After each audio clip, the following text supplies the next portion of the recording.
जौनपुर जनपद में हूँ और जौनपुर जनपद आजकल सुर्खियों में है क्योंकि यहाँ पर एक कुछ दिन पहले, दिवाली से दिन पहले, जब पूरा देश दिवाली के जश्न की तैयारी कर रहा था, उसी के एक दिन पहले कुछ पापियों द्वारा, कुछ हत्यारों द्वारा एक लड़के की निर्मम हत्या कर दी जाती है तलवार से, उसकी गर्दन काट करके। अनुराग यादव नाम है, बहुत ज़्यादा उसके बारे में आपको बताने की ज़रूरत नहीं, सभी लोग परिचित हैं।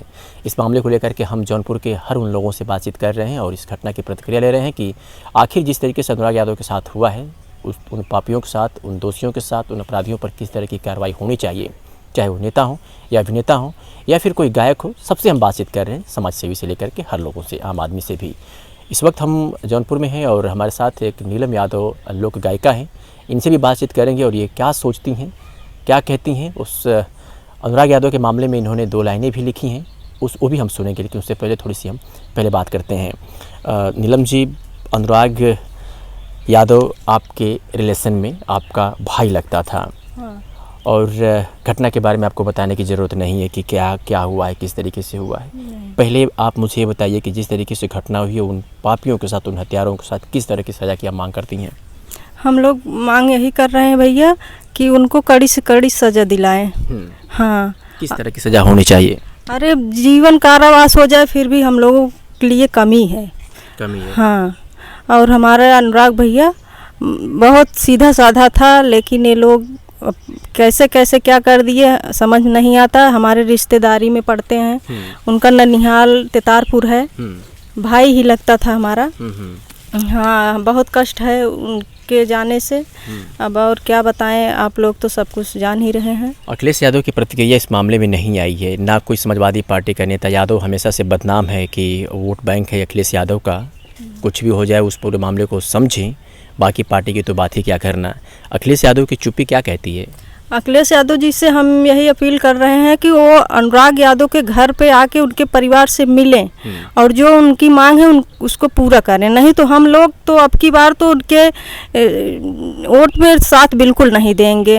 हाँ, हम लोग तो अब बहुत नाराज़ हो जाएंगे उनसे। या तो वो आएंगे या तो न आए, वो तो वही जाने। अब क्या और बताएं। पार्टी के कुछ नेता ऐसे हैं जो ये लोग कह रहे हैं कि अखिलेश यादव चुनाव प्रचार में बिजी हैं, चुनाव खत्म हो जाने के बाद वो आएंगे। क्या कहेंगे? कितने दिन से परेशान हैं, आज कितना दिन हो गया ये घटना घटे, न कोई नेता न कोई विधायक कोई दिख ही नहीं रहा है। उन परिवार को समझाने के लिए, बताने के लिए, कहने के लिए कोई दिख नहीं रहा है। अब अखिलेश भी बिजी हैं तो हम लोग भी उस समय बिजी हो जाएंगे जब अखिलेश का काम लगेगा हम लोगों के पास, तो तब समझ में आएगा अखिलेश जी को कि हाँ, जनता क्यों बिजी हो गया है। बिल्कुल। नीलम यादव एक लोक गायिका हैं और अनुराग यादव के मामले पे उन्होंने 2 लाइनें लिखी हैं, हम चाहेंगे कि उस गाने को थोड़ा सा आप सुनाएं।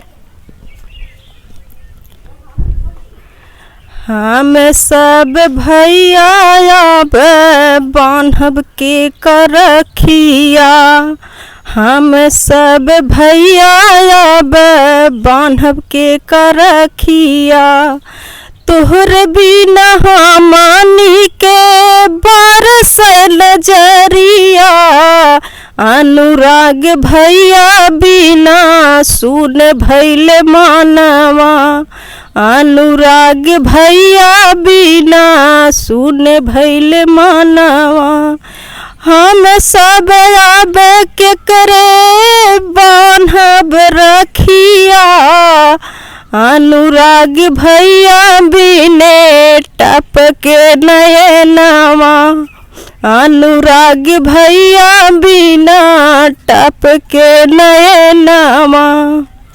नीलम जी, एक बात जानना चाहेंगे कि जिस तरीके से अनुराग यादव की निर्मम हत्या कर दी गई है, धड़ को अलग कर दिया गया था, इंसान इतना निर्दयी कैसे हो सकता है? अब पता नहीं भैया, ये तो हम लोग भी नहीं समझ सकते। अरे इंसान ही तो थे, क्या जानवर तो थे नहीं वो लोग, लेकिन अब कैसे कैसे उसमें बात बढ़ गया, कैसे मार दिए पता नहीं। वो अब बच्चे को अपने पालते पोसते हैं कि ऐसे ही मार के सबको गिरा देते हैं, कि अनुराग को भी मार के गिरा दिए। अब ये तो उन्हीं का दिल जानेगा, कलेजा जानेगा। ये सब तो हम लोग सुन के हमारा कलेजा फट रहा है। अब वो लोग कैसे किए मालूम नहीं।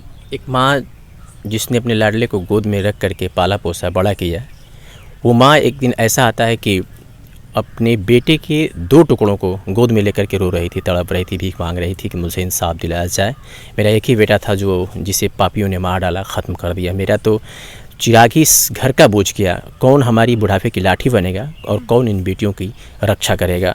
5 बहनों में सबसे छोटा था, लाडला था। उनकी बहनें बताती हैं कि हम लोग उसे खेतों में काम नहीं करने देते थे, कुदाल या फावड़ा भी चलाने देते थे ताकि कहीं उसके हाथों में छाले ना आ जाए। इतना प्यार था। वो परिवार कैसे रह रहा होगा, कल्पना की है कभी आपने? सोचा इसके बारे में? क्या कहेंगी?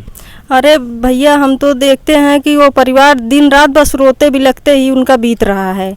हाँ, कोई लेकिन उनको समझाने के लिए नेता या कोई विधायक वहाँ नहीं पहुँच रहे हैं।